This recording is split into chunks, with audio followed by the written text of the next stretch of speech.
Welcome to LTX classes. సాధారణంగా యూపీఎస్సికి సంబంధించి current affairs అనేటువంటివి ది హిందూ న్యూస్ పేపర్లో వచ్చేటువంటి కీలకమైనటువంటి ఆర్టికల్స్ అన్నిటినీ కూడా తెలుగులోకి తర్జుమా చేసి మన ఎల్టీఎక్స్ క్లాసెస్ మీ అందరికీ కూడా ఈ కరెంట్ అఫైర్స్ వీడియో అందించడం జరుగుతుంది. అండ్ ఎవరైతే యూపీఎస్సికి ప్రిపేర్ అవుతున్నారో వారందరి కోసం మన ఎల్టీఎక్స్ క్లాసెస్ ఒక కొత్త ఆఫర్ తీసుకొచ్చింది. సో ఫ్యాబ్లెస్ ఫిబ్రవరి ఆఫర్ యూపీఎస్సి ఇన్ఫినిటీ అనేటువంటి ప్రోగ్రామ్ పైన ఈ యొక్క యూపీఎస్సీ ఇన్ఫినిటీలో మనకి లైవ్ ప్లస్ రికార్డెడ్ వీడియోస్తో కూడినటువంటి GS prelims plus mains classes, NCERT foundation classes and అదేవిధంగా current affairs, daily current affairs అనేటువంటివి అండ్ రెగ్యులర్గా సీసాట్ ఎగ్జామ్స్ సీసాట్ టాపిక్స్ కూడా డిస్కస్ చేయడం జరుగుతుంది. అండ్ అదేవిధంగా ప్రిలిమ్స్ టెస్ట్ సిరీస్తో పాటు మెయిన్స్ ఆన్సర్ రైటింగ్ క్లాసెస్ కూడా ఈ యొక్క యూపీఎస్సీ ఇన్ఫినిటీలోనే భాగం. ఈ క్లాసెస్ అనేటువంటి లైవ్ మరియు రికార్డెడ్ వర్షన్లో ప్రొవైడ్ చేయడం జరుగుతుంది.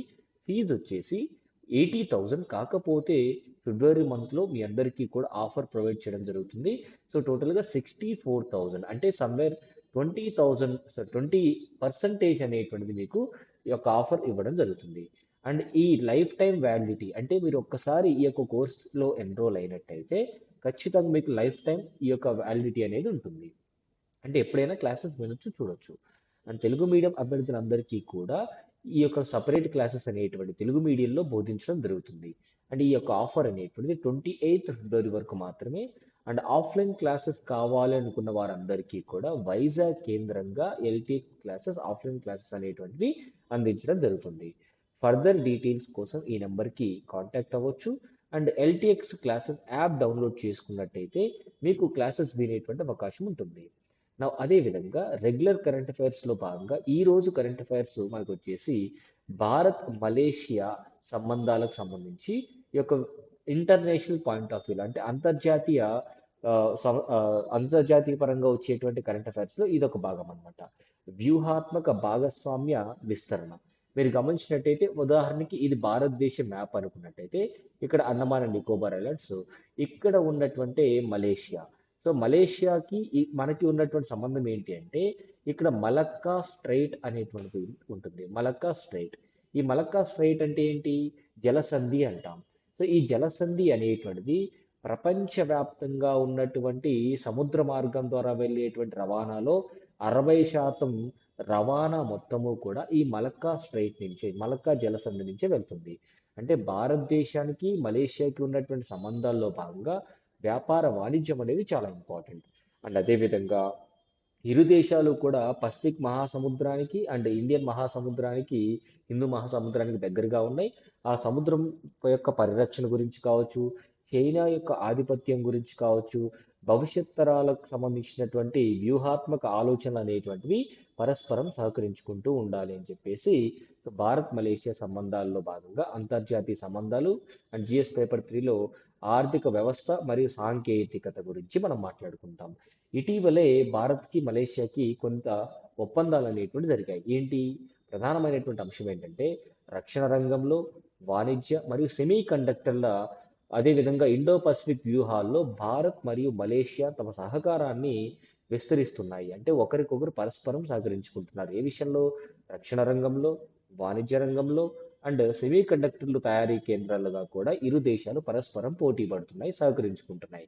అని ముఖ్యంగా మనకు చూసినట్టయితే ఇండో పసిఫిక్ సముద్రంలో, అంటే హిందూ మహాసముద్రం, పసిఫిక్ మహాసముద్ర ప్రాంతాల్లో చైనా యొక్క దూకుడు అనేటువంటి తగ్గిస్తూ ఈ యొక్క ఆలోచనలో భాగంగా మలేషియా కూడా చేతులు కలపడం జరిగింది.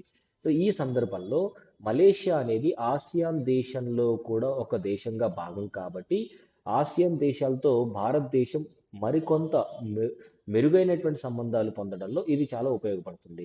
యూపీఎస్సీ దృక్పథం మీరు గమనించినట్టయితే ఆసియాన్ సంబంధాలు, ఒకప్పుడు పివి నరసింహారావు గారు ప్రధానమంత్రిగా ఉన్నప్పుడు ఆయన లుక్ ఈస్ట్ పాలసీ, అంటే భారతదేశం నుంచి వస్తువుల రవాణా కానివ్వండి, వస్తువుల అమ్మకం కానివ్వండి, సేవల యొక్క అమ్మకం అనేటువంటిది ఈ ఆసియాన్ దేశాలతో ఎక్కువగా చేస్తే బాగుంటుంది, ఆ దేశాల్లో అద్భుతమైనటువంటి మార్కెట్ ఉంది అని చెప్పేసి మన దేశం నుంచి ఆ దేశాలకి ఈ యొక్క వ్యూహం అనేటువంటిది చేశారు. సో ఈ వ్యూహంలో భాగంగా లుక్ ఈస్ట్ పాలసీ అనేటువంటి 1991లో తీసుకొచ్చారు. నరేంద్ర మోదీ గారు ప్రధానమంత్రి అయిన తర్వాత 2014లో యాక్ట్ ఈస్ట్ పాలసీ, అంటే కేవలం అటువైపు చూడడమే కాదు వారి వైపు ఉన్న ప్రయత్న అడుగులు వేయాలి. సో ఇంకా అభివృద్ధి అనేటువంటిది మనం ఇంకా చెందాలి అని చెప్పేసి యాక్టిస్ట్ పాలసీ ప్రకారంగా భారతదేశం ముందుకెళ్తుంది. సో ఇండో పసిఫిక్ వ్యూహం కూడా ఆసియాన్ భాగంగా చాలా కీలకమైనటువంటిది అనమాట. ఆసియాన్ యొక్క ప్రాముఖ్యత. ఆసియాన్ అంటే మనకి ఒక గ్రూప్ ఆఫ్ నేషన్స్ అని చెప్తాం.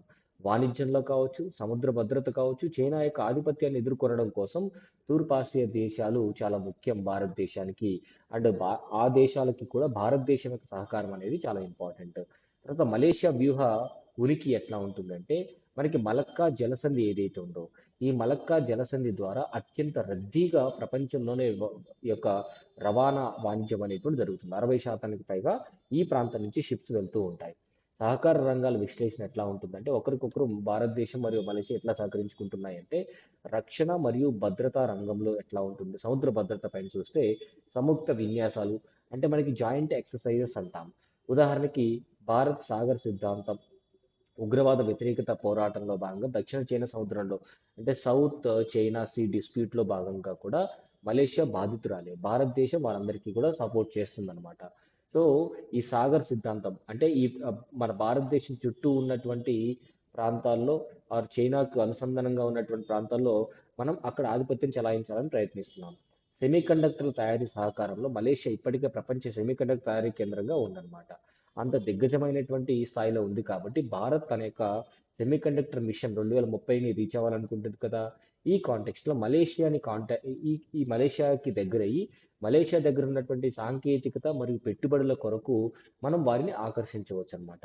ఇది చైనాపై ఆధారపడటాన్ని మనల్ని తగ్గిస్తుంది. ఉదాహరణకి ప్రస్తుతం మనం సెమీకండక్టర్లు తయారు చేయాలి అంటే ఖచ్చితంగా చైనా నుంచి ముడిసరుకు అనేటువంటిది రా మెటీరియల్స్ అనేటువంటి తెచ్చుకోవాల్సినటువంటి పరిస్థితి అనమాట. ఆ పరిస్థితి నుంచి కొంచెం తగ్గేటువంటి అవకాశం ఉంటుంది. తర్వాత స్థానిక కరెన్సీ వాణిజ్యం.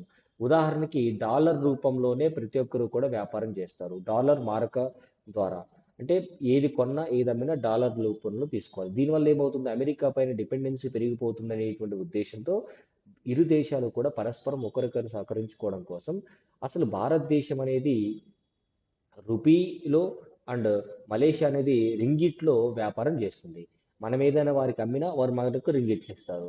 మనం ఏదైనా వారికి అమ్మితే వారు మనకి రూపీస్లో, అంటే ఇట్లా మన కరెన్సీలో కొనుక్కోవచ్చు, మన కరెన్సీలో అమ్ముకోవచ్చు అనమాట. దీనివల్ల ఏమవుతుంది, డీ డాలరైజేషన్ అంటే డాలర్ పైన ఆధారపడేటువంటి ఈ యొక్క అంశం తగ్గుతుందన్నమాట. సో విదేశీ మారక ద్రవ్య ఒడిదుడుకులు అనేటువంటివి వాటికి మనం గురవ్వకుండా ఉంటాము.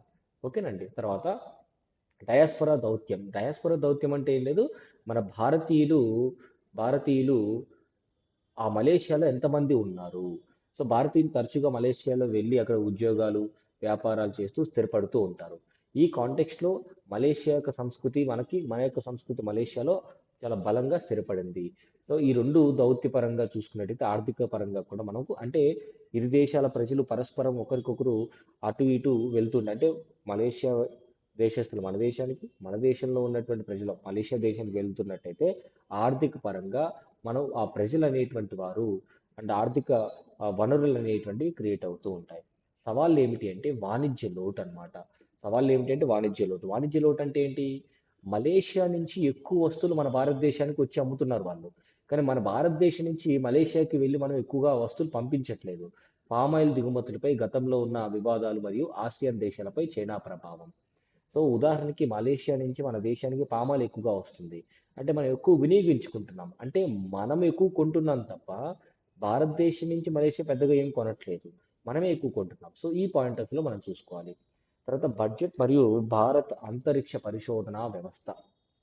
బడ్జెట్ మరియు భారత్ అంతరిక్ష పరిశోధన వ్యవస్థ. అసలు ఈ ఆర్టికల్ ఎందుకు వచ్చింది అంటే, ఇస్రో స్థాపించినప్పటి నుంచి 1969వ సంవత్సరంలో ఈ రోజుటి వరకు కూడా అతి తక్కువ ఖర్చుతోనే మనకి మిషన్లు అనేటువంటి సక్సెస్ఫుల్ అయ్యాయి. చంద్రయాన్ కావచ్చు, చంద్రయాన్ 1, 2, 3 కావచ్చు, మంగళయాన్ కావచ్చు, ఆదిత్య L1 కావచ్చు, ఇలాంటివి చాలా తక్కువ ఖర్చుని ఎందుకు అంటున్నాం, నాసా వెచ్చించేటువంటి డబ్బులో మనం చాలా తక్కువ ఖర్చు పెడతాం. అయినప్పటికీ తక్కువ ఖర్చు చేసినప్పటికీ కూడా బడ్జెట్ అనేది ఇచ్చే డబ్బు, అంటే కేంద్ర ప్రభుత్వం ఈ యొక్క ఇస్రోకి ఇచ్చేటువంటి డబ్బు సరిపోవట్లేదు, అంతంత మాత్రంగానే ఉంది. సో ప్రధానమైనటువంటి అంశం ఏంటంటే, అంతరిక్ష పరిశోధనలపై భారత్ దృష్టి పెంచుతున్నప్పటికీ నిధులు మరియు అమలులో కొన్ని అంతరాలు, గ్యాప్లు అనేటువంటి ఉన్నాయంట.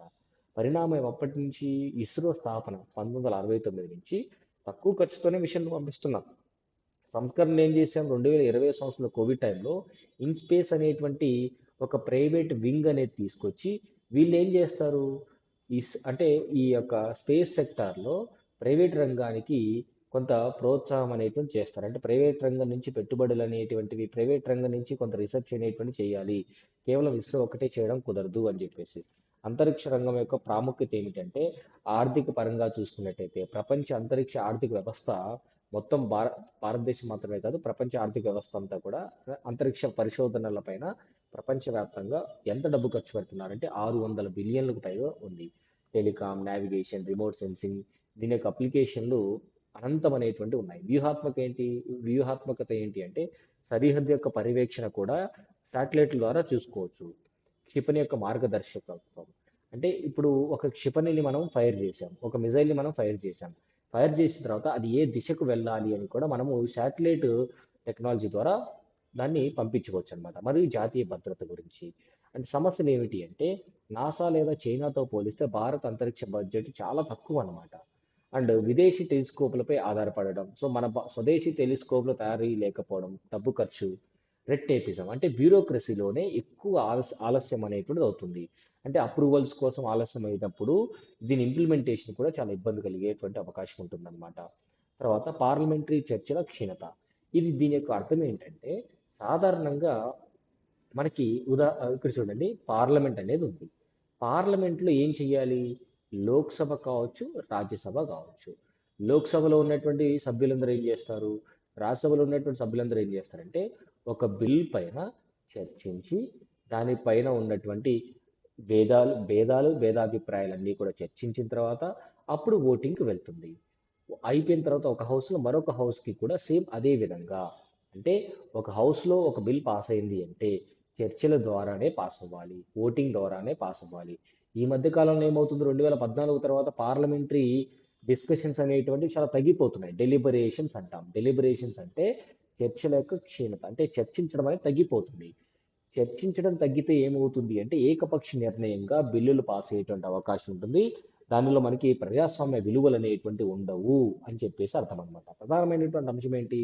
అంతరాయాలు, డిస్రప్షన్స్ అంటే మధ్యలో ఎంపీలు గొడవ చేయడం ఇవన్నీ కూడా. మరియు చర్చల సమయం తగ్గడం వల్ల పార్లమెంట్ తన చర్చా స్వభావాన్ని కోల్పోతుంది.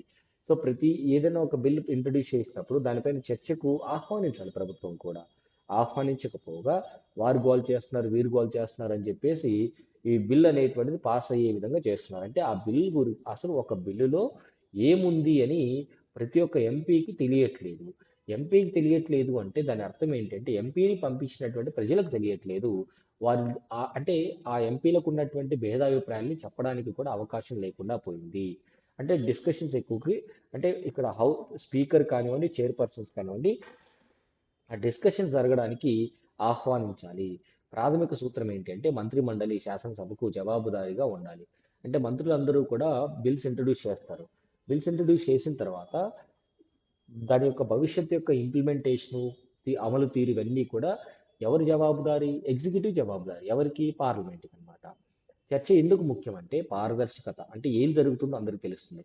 విధానాల క్షుణ్ణమైన పరిశీలన కావచ్చు, ప్రతిపక్షాల గొంతు వినిపించడం అనేటువంటిది చర్చ ద్వారా మాత్రమే మనకి ముందుకు వస్తుందన్నమాట. మెరుగైనటువంటి చట్టాల తయారీలో మనకి అందరూ కూడా భాగస్వామ్యమై అందరూ చర్చించినట్టయితే, వారికి ఉన్నటువంటి భేదాభిప్రాయాలు వెళ్ళబుచ్చినట్టయితే అప్పుడు మాత్రమే మంచి సంస్కరణలు అనేటువంటి చేయొచ్చు.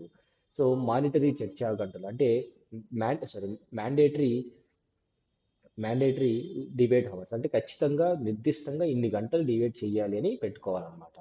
పార్లమెంటరీ కమిటీ యొక్క బలోపేతం చేయడం, ఎంపీల కోసం ప్రవర్తన నియమాలు, కోడ్ ఆఫ్ కండక్ట్ అనేటువంటిది ఇంకా బలంగా ఏర్పాటు చేయడం అనమాట. ఎట్లా చేసినట్టయితే భవిష్యత్తులో మనకి ఖచ్చితంగా ఈ యొక్క చర్చలు ఇంకా బలంగా ఉండేటువంటి అవకాశం ఉంటుంది. పిల్లలపై సోషల్ మీడియా నిషేధం, పాలసీ యొక్క చర్చ. ఎందుకు సోషల్ మీడియా అంటే వాట్సాప్ కావచ్చు, తర్వాత ఇన్స్టాగ్రామ్ కావచ్చు, లేదు అంటే యూట్యూబ్ కావచ్చు, సో ఇట్లా ఫేస్బుక్ కావచ్చు. ఈ ఈ ఈ సోషల్ మీడియా ప్లాట్ఫామ్స్ అనేటువంటివి, మాధ్యమాలు అనేటువంటివి అసలు పిల్లలు అంటే 14 లేదా 18 సంవత్సరాల వయసులోపు ఉన్నటువంటి పిల్లలకి మొబైల్ ఫోన్ ఇవ్వడం అవసరమా? మొబైల్ ఫోన్ ఇచ్చినా సరే అది ఆ పిల్లవాడితో రిజిస్ట్రేషన్ అయ్యి ఉన్నట్టయితే దాంట్లో మనకి వాట్సాప్, ఇన్స్టా, ఫేస్బుక్ ఇవన్నీ రాకుండా చూసుకుంటే బాగుంటుంది కదా.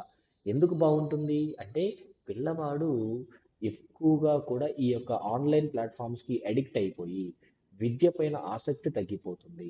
దీనివల్ల ఏమవుతుంది అంటే అనారోగ్యం, ఎలాంటి అనారోగ్యం, మానసిక ఆరోగ్యం అనేది కోల్పోయే అవకాశం ఉంటుంది. అంటే స్క్రీన్కి అంటే మొబైల్కి ఎక్కువ అడిక్ట్ అయ్యేటువంటి అవకాశం ఉంటుంది. సైబర్ బుల్లింగ్ జరిగేటువంటి అవకాశం ఉంటుంది. డేటా ప్రైవసీ కూడా థెఫ్ట్ చేసేటువంటి అవకాశం ఉంటుంది. సో దాదాపుగా 16 ఏళ్ల లోపు ఉన్నటువంటి పిల్లలందరికీ కూడా సోషల్ మీడియా నిషేధాన్ని చాలా దేశాలు ఆలోచిస్తున్నాయన్నమాట. సో పిల్లలకి సోషల్ మీడియాని పూర్తిగా నిషేధించాలా? అదొక ప్రశ్న.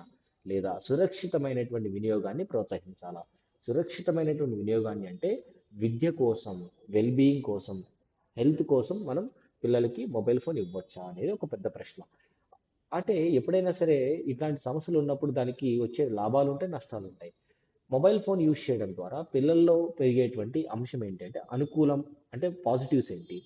మానసిక ఆరోగ్యం మానసిక ఆరోగ్యం పెంపొందుతుంది. అంటే కొంత ప్రాక్టికల్గా కూడా అంటే విన్న స్టోరీని విజువల్గా చూస్తారు. ఆన్లైన్ వేధింపుల నుంచి అంటే సారీ, ఇక్కడ కొంచెం తప్పుగా అర్థం చేసుకున్నాము. అనుకూలం మరియు వ్యతిరేకత. అనుకూలం అంటే ఇక్కడ ఒకవేళ మొబైల్ ఫోన్స్ అనేటువంటివి లేదా ఈ సోషల్ మీడియా అనేటువంటిది పిల్లలకి రిస్ట్రిక్ట్ చేస్తే, పిల్లలకి ఆపేస్తే వచ్చే లాభం ఏంటంటే వాళ్ళు ఫోన్ చూడకపోతే ఎక్కువగా మానసిక ఆరోగ్యం బాగుంటుంది. ఆన్లైన్ వేధింపులకి నుండి దూరంగా ఉంటారు, రక్షణ లభిస్తుంది అన్నమాట. వ్యతిరేకత ఏంటి అంటే సరే పిల్లలకి నువ్వు ఈ యొక్క మొబైల్ ఫోన్ లేదంటే ఈ సోషల్ మీడియా ప్లాట్ఫామ్స్ అనేటువంటివి యాక్సెస్ ఇవ్వలేదు. వారు ఏం చేస్తారు? ఒక తప్పుడు వయసుతో ఒక అకౌంట్ క్రియేట్ చేసుకొని వర్చువల్ ప్రైవేట్ నెట్వర్క్స్ అంట, విపిఎన్, తప్పుడు అకౌంట్ ద్వారా వారు మొబైల్ చూసేటువంటి అవకాశం ఉంటుంది కదా. అంటే పేద విద్యార్థులు ఎవరైతే గ్రామీణ స్థాయిలో ఉన్నారో బాలలు బాలికలకి డిజిటల్ అవకాశాలు అంటే డిజిటల్ వేలో క్లాసులు తరగతులు చదువుకోవాలంటే వాళ్ళకి ఇబ్బంది అనమాట.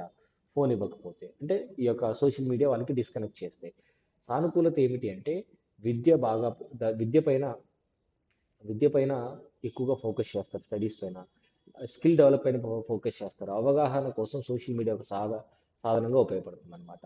సో నైతిక అంశాలు వచ్చేసి పిల్లల భద్రత ఇంపార్టెంట్, స్వేచ్ఛ మరియు గోప్యత మధ్య యొక్క సమతుల్యత. పరిష్కారం ఏంటంటే వయసుకు తగినటువంటి design code, age appropriate design కోడ్ని ఏర్పాటు చేసి ప్లాట్ఫామ్ జవాబుదారీతనం మరియు డిజిటల్ అక్షరాస్యత పెంచడం. అంటే అవుట్ రేట్గా ప్లాట్ఫామ్స్ని అనడానికి లేదు. ఎందుకంటే ఎవరు కూడా వాట్సాప్ని అంటే వాట్సాప్ అనేటువంటిది లేదా యూట్యూబ్ అనేటువంటిది, ఫేస్బుక్ అనేది మంచి కోసమే తీసుకొచ్చారు. దాన్ని మనం చెడుగా ఉపయోగించుకుంటున్నాం. సో దాన్ని మనం తగ్గించుకోవాలి తప్ప ఆ తగ్గించుకునేది కూడా పిల్లలకి ఒక టెక్నాలజీ తీసుకురావాలి. వాళ్ళ వయసుకు తగ్గట్టుగా మాత్రమే వారి యొక్క యాక్సెసిబిలిటీ ఉండాలి అన్నట్టుగా ఈ యొక్క ఆర్టికల్ చెప్తుందన్నమాట. Thank you so much.